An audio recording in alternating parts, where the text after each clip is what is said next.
Alright, in this video I'll show you how I do a junction box cover on my drywall. Now when you're drywalling your ceiling, you're not supposed to cover anything for your electrical and plumbing access, and I got this very cheap cover, which is a small access door, to cover this thing up.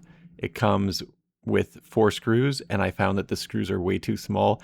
I do have drywall anchors, but I don't use those, and I went and got a 1.25 inch screw. The screws that come with it are probably 3/4 inch, maybe an inch at most.